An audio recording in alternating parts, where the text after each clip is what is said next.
Hey, welcome back. Today we are in Altoona at the Pennsylvania Railroaders Museum. With me is Matt. Matt's one of the employees here at the museum, and he's going to give us a brief rundown of what the museum's got going on and introduce himself. But most of you know Pennsylvania has a very strong history with railroading, and Altoona is definitely no exception to that. So this is kind of the perfect place for this museum. So Matt, if you want to kind of introduce yourself and just let people know what the museum's got going on. Of course. Thank you for bringing me on. And my name is Matthew Wolf. I'm the curator here at the Railroaders Memorial Museum in Altoona. And Altoona has a very rich history with the railroad. Altoona was built because of the Pennsylvania Railroad.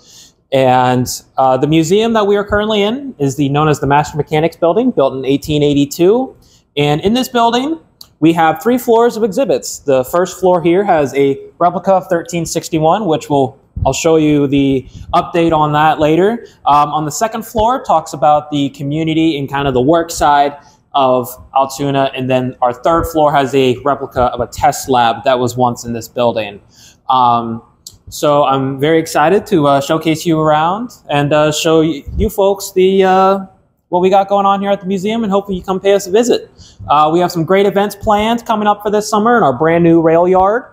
And some of our more highlighted is we're bringing Summer Sounds concert series. So we have 3 concerts this summer. You can go to our website, railroadcity.org/events, and you can check all that out. Very cool. Well, let's take a walk through the museum here. We'll check out a couple cool pieces, and then we'll head across the rail yard over to the roundhouse and check out the project that he was talking about. Let's go check it out.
Hey, here we are up here on the second floor of the Railroaders Museum.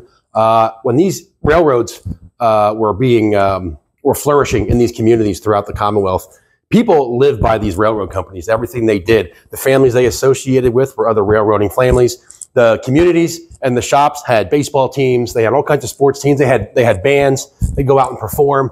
It was literally your life. Back then they didn't take many vacations and such. So the communities, it was important to have communities that understood what you did for a living, and also just if it had a large variety of things to do because you spent your life there in your neighborhood and your town. And obviously with the railroading, that's a big part of that. So right now we have a display here that Matt's going to explain to you what these people did and how they lived their daily lives throughout the community. Matt? Yeah, so I just want to first say that the railroad built communities here in Altoona, and the communities that they did build, like Dutch Hill behind me here, lived on railroad time. When you heard that bell go off or the whistle, you knew what time it was. And those individual communities, we had Dutch Hill, Jew Hill, Bogey Bend is where the African-American community lived. They all had their own churches with their own religion, with their own religious practices. And then if you were let's say you were a German or an Italian coming to Altoona working for the railroad, where would you settle? You would find your fellow countrymen in Little Italy. If you were an Italian or a German, you would go to Dutch Hill. So the communities played a huge role in Altoona and brought a diverse work group to the railroad. Up here on the third floor at the Railroaders Memorial Museum, we have a replica of a non-destructive test lab. And the Pennsylvania Railroad was a very scientific railroad. They tested everything. And in a test lab like this, non-destructive, meaning there would be no large tests done. So little tests would have been done, like your eyeglasses here, to make sure that you had good vision and you could see everything. Your hoses would have been tested. Your gloves would have been tested. to make sure that you weren't going to get electrocuted or any other way. Brooms would have been tested. The brooms for better cleanup of the floors.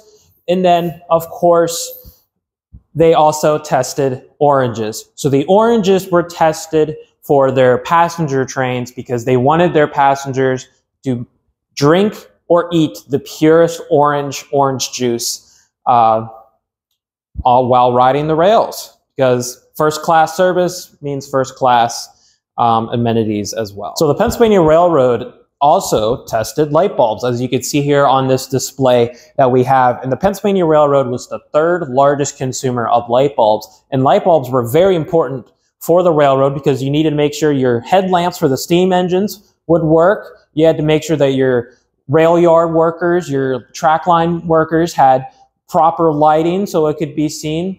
So the Pennsylvania Railroad wanted to make sure that everybody could see for their own safety and for our passengers' safety as well. Hey, up here on the third floor is another display. This display gives you an idea of what it looked like inside the cab of the locomotive. This is where your engineer and your fireman would have been. I'm going to let Matt give a detailed explanation of what went on in here. Matt? Yeah, so here is a replica of the inside of the cab for 1361.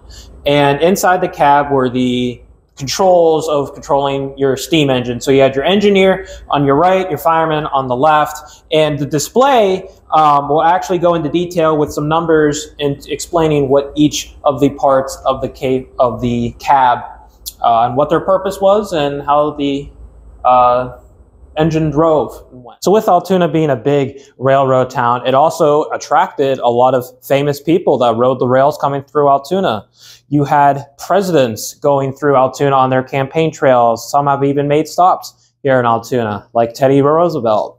You had famous celebrities at the time, like Babe Ruth, the home run king. And he would put on a display of hitting home runs at Cricket Field here in Altoona. And you also had celebrities like George Burns. They all arrived by a train, and the Pennsylvania Railroad made all that happen. Hey, when you stop here at the museum, be sure to check out the museum gift shop. All the proceeds from the stuff sold here helps keep this museum going and educating the public. There's all kinds of stuff here, from the Pennsylvania Railroad to Conrail and everything in between. So here at the Roundhouse at the Railroaders Memorial Museum, we have the restoration of K4 1361 underway. K4 1361 was one of 350 K4s built here in Altoona, and it was built in 1918, operated till 1957. There it was on display up the Horseshoe Curve, brought down off the mountain in the 1980s, ran some excursions. By the early 90s, a full restoration needed to take place, and so here we are, and I'll take you around and show you the various pieces of K4 1361. So right behind me here is the frame for K4 1361. So on the left end here is the boiler, or the big cylinder tube. That's where that would go. And then right here is where the firebox, and that would be where your fireman shoveling coal would happen. So, and then your 80-inch drive wheels would go right here, and it is in a 4-6-2 configuration. So right behind me are the boiler and the firebox that I mentioned on the frame. The big cylinder tube is the boiler, and right here is the firebox. Right now, the Railroaders Memorial Museum is in the midst of fully restoring and reconstructing the firebox. So behind me here, paint in a primer gray, is the tender for K4 1361. So in here, you would have had your coal stored and your water, and the museum is actually getting ready to paint this in its Pennsylvania Railroad black. So if you come out and visit us this summer, hopefully you'll be able to see this painted in its black color with Pennsylvania writing on it. All right, we hope you enjoyed the visit today in Altoona. We're out here in the rail yard, which is new to the museum. I'm going to let Matt give any final thoughts he may have and explain to you what they're going to use this yard for this summer. Matt? Yeah, thank you. So thank you to all of you for joining us on this journey through the Railroaders Memorial Museum. This yard here is brand new. It's going to be opening here in April, And our concert series that I mentioned before will be happening here in the yard. Behind me, you'll see our brand new flagpole with the American flag, and that flagpole was dedicated last year during our Veterans Day event to the railroaders who were veterans that served our country. So we are extremely grateful to have this yard, courtesy of NARF, the North American Railroad Foundation. And with their support, this yard was possible. Hopefully you guys come out and see us here at the museum again, www.railroadcity.org.